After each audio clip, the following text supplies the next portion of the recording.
Ever have ants take over your beds? Don't do that. They get angry. There's something about raised beds that ants love.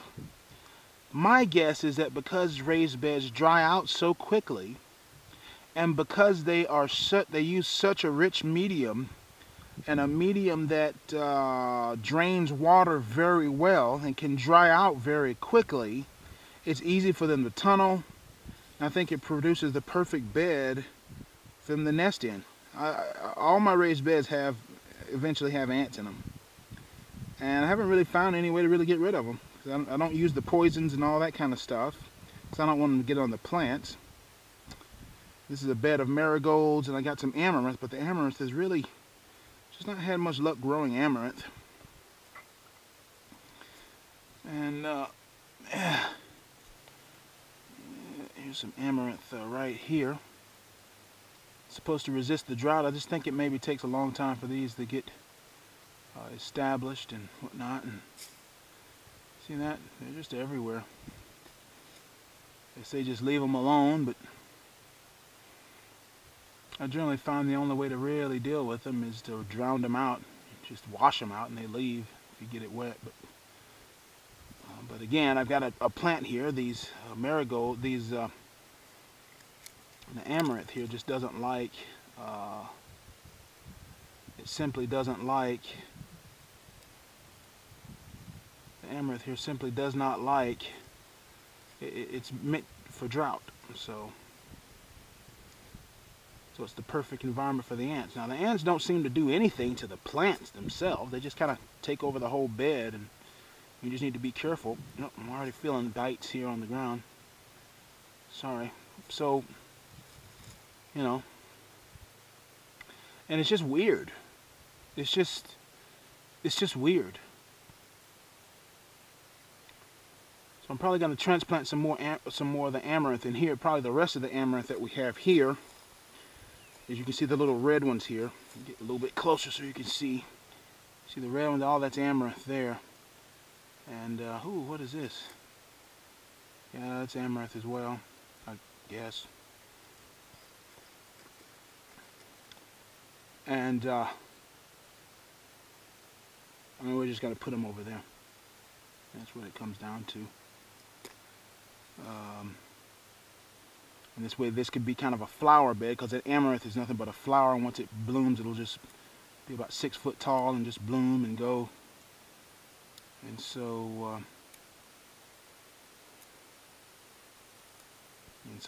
that's how that works. And I got the because you need to have flowers in your garden, folks. Here's why you need flowers. I'm a guy, and flowers are a part of the world, and you need flowers because the bees need the flowers. It draws in the bees. Now, I notice a lot of solitary bees around where I live. Solitary bees and bumblebees. When I had that whole thing over there full of clover, they were there, man. They loved it. Always put you some flowers in your garden, because it's going to help your garden, because it's going to bring in the bees. So just get you some marigolds, or get you some amaranth, or get you some petunias and nasturtiums, or plant you some clover and whatever, and just let it grow, flower out, and keep you some flowers in your garden. Even just a little bed like this will do a lot. That'll bring in the bees, and the bees will fertilize and help the flowers to populate, or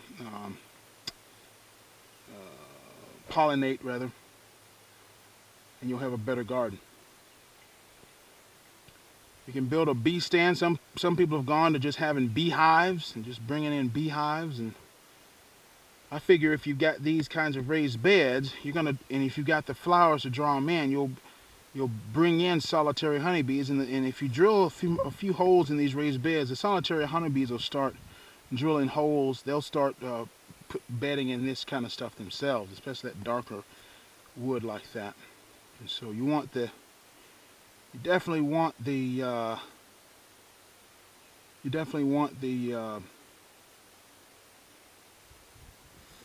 honeybees. Alright? And you can build a solitary beehive if you had some extra. Let's see, let's go on over here. Let me watch my step here. Don't want to get, as you can see, I got another ant bed here. You see you got a piece of board here. All you have to do is take this, stack 2, 3 together. You can take this post here, stack it up. Take some of this old rotted wood here, same thing, it's old, weathered. And do the same thing and just build a solitary beehive out of it. Need to do a video on that. Meant to do one last year, but just never got around to it. You know how that goes. And but anyway, you can do that. You know, you can use stuff around your house to build infrastructure for your garden. Flowers to bring in bees. You can build little pigeon things to bring in birds and things like that. And things that will help your garden. I've said it before, always think of your garden in terms of systems. Systems. Everything contributes to the system. Trust me, I'm not a communist or a Marxist or a socialist. I'm red-blooded, you know, capitalist. Don't believe me.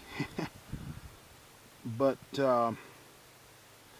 you need the flowers to bring in the bees. You need you need the clovers to, cover crop your soil. You need the leaves to improve the quality of the soil. You need, and all this stuff needs to function together to make a better garden.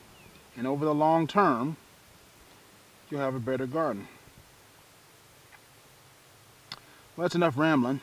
So I'm going to go inside the house and got a boat to finish building down here on the bottom of the hill and a lot of other things to do. So let me know what you guys do to build systems into your gardens. I mean, do you compost? Do you leaf mold? Do you do the flower thing? Do you, how do you think in terms of systems in your garden?